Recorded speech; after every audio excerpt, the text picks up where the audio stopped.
बड'फा गोजोरथियारि सोलायनाय मावथांखिखौ नोजोर बोनानै दिनै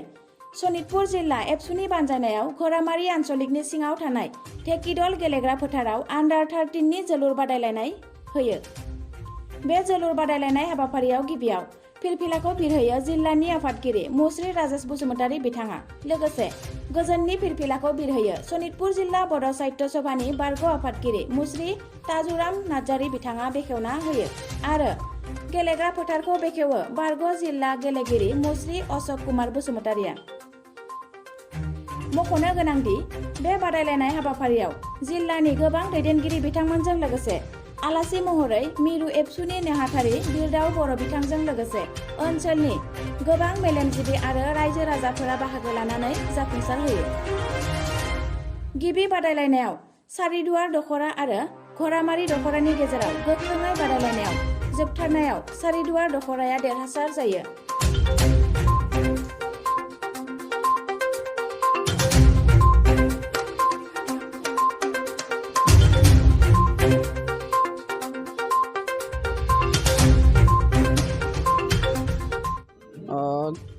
दिनै सनितपुर जिल्ला दुलाराय बर' फरायसा आफादा 13 बोसोर बैसोनि सिंनि उन्दै गथ'फोरखौ फुटबल गेलेनाय जि बादायलायनाय बे हाबाफारिखौ घरामारिनि ढेकिदलनि बे गेलेग्रा फोथाराव लादों आरो बे हाबाफारियाव दिनै बे ओनसोलनि गोबां मेलेमजिबि आरो गोबां बैसोगोरा मानगोनां बिथांमोना बाहागो लादों। सनितपुर जिल्ला दुलाराय बर' फरायसा आफादनि बानजायनायाव जानाय नैबे 13 बोसोर बैसोनि सिंनि उन्दै गथ'फोरनि फुटबल बादायलायनाया दिनै नैबे घरामारि ढेकिदल गेवलां गेलेग्रा फोथारनि गेजेरजोंनो बेखेवजेननाय जादों आरो बे बेखेवजेननाय हाबाफारियाव बालिपारा दख'रा दुलाराय बर' फरायसा आफाद आरो घरामारि दख'रा दुलाराय बर' फरायसा आफादनि गेजेराव जागासिनो दङ आरो बे गेलेनाया जोबोद मोजाङै जादों आरो बे मोनसे हाबाफारिखौ दुलाराय बर' फरायसा आफादा मिशन क्वालिटि एडुकेसननि मोनसे पार्ट हिसाबै लानाय जादों आरो बेवहाय सिन्था खालामनाय जादों बेबायदि गेलेहोनायनि गेजेरजों बर' माहारिनि गेजेराव फैबाय थानाय समाव फरायनायजों लोगोसे गेलेनायनि गेजेरजोंबो गाव गावनि जिउ राहाखौ दानानै लानो हानाय जायो। बेखौ नोजोर बोनानै फुटबलजों लोगोसेनो गुबुन गेलेनाय बादायलायनायनि जे हाबाफारिफोर दङ बे हाबाफारिखौ दुलाराय बर' फरायसा आफादा फैबाय थानाय समाव लानानै बर'फोरनि गेजेराव साबसिननिफ्राय साबसिन जिल्ला लेभेलाव स्टेट लेभेलाव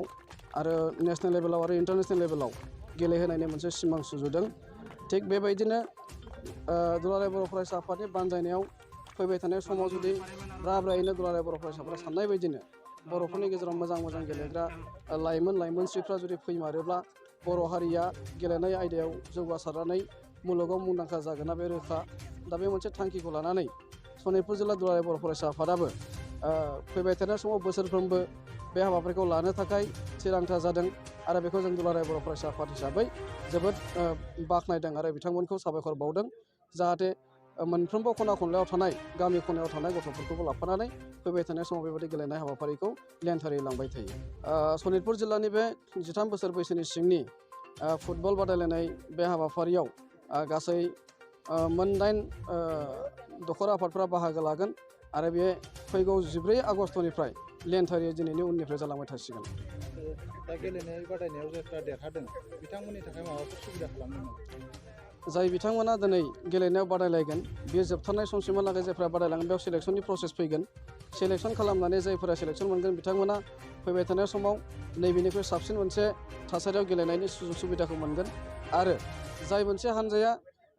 जिल्लानि गेजेरावनो साबसिन गेलेनानै दिन्थिफुंनो हागोन बिथांमोना सेन्ट्रेलाव खुंजानो लानाय बे 13 बोसोर बैसोनि जि मोनसे फुटबल बादायलायनाय बे फुटबल बादायलायनायाव बाहागो लानायनि खाबुखौ मोनगोन। दिनै सनितपुर जिल्ला दुलाराय बर' फरायसा आफादनि दैदेननायाव गिबि खेब होननानै बुंनांगोन मानो होनोब्ला सिगां जायाखैमोन। गिबि खेब हिसाबै Under-13 जि जोलुर बादायलायनाय बेखौ दिनै घरामारि दख'रा दुलाराय बर' फरायसा आफादनि बेंनायाव थानाय नैबे ढेकिदल गेलेग्रा फोथाराव बेखौ बेखेवनाय जाबाय। बेनि उनाव जोङो फारियै बे बादायलायनायखौ लांबाय थागोन। आसा खालामदों नैबे जि Under-13 जोलुर बादायलायनाय बेवहाय फैबाय थानाय समाव जोंनियाव फैबाय थानाय इयुन जोलैनि जि लाइमोन सेंग्राफोर बेयो जाहाथे गेलेनायाव मोनसे गावनि राहाखौ दाना लानो हायो बेखौ आसा खालामदों। सिगाङाव सनितपुर जिल्ला दुलाराय बर' फरायसा आफादा जोलुर होदोंमोनब्लाबो Under-13 खौ होनाय जायाखैमोन। देग्लाय बे जारिमिनारि गिबि खेब हिसाबै जागोन आं बे हिसाबै खावलायनो लुबैदों जाहाथे फैबाय थानाय समाव जोंनि सनितपुरनि जि लाइमोन सेंग्राफोर एबा जाखांफुनाय जि गथ'फोर बिथांमोन खावलायनो लुबैदों जाहाथे नैबे Under-13 जि जोलुर गेलेनाय बेहाय बाहागो लानानै गावखौनो गाव जाहाथे स्पर्ट्सआव सासे थांना थानो हानाय राहा हिसाबै दिहुनना लानो हानाय बायदि गेलेनायाव गोसो होयो बेखौ आं खावलायनाय जाबाय जोंनि नैबे हाबाफारिया फार्स्ट राउन्ड हिसाबै जोङो 14 थारिखनिफ्राय आरो लाबावनाय जागोन 14 ओरैजाय 16 17 आरो 18 बे फार्स्ट राउन्डआ जागोन बिनि उनाव जों फारियै खेलखौ होबाय थानाय जागोन दा थावनिया सोलाय सोल' जाबाय थागोन थावनिखौ जोङो सम लानानै सम बिदिनो सोलाय सोल' खालामनानै हाबाफारिखौ मावफुंनाय जागोन देग्लाय Under-13 नि जोलुर बादायनायखौ होनाय जाबाय देग्लाय हयथ' समा थोहैनाय नंलिया फैबाय थानाय समाव जोङो नाजागोन समा जुदि थोयोब्ला Under-13 अनगायैबो जोङो बे जोलुर बादायनायखौ होनो थाखाय जों थियारि जानानै दङ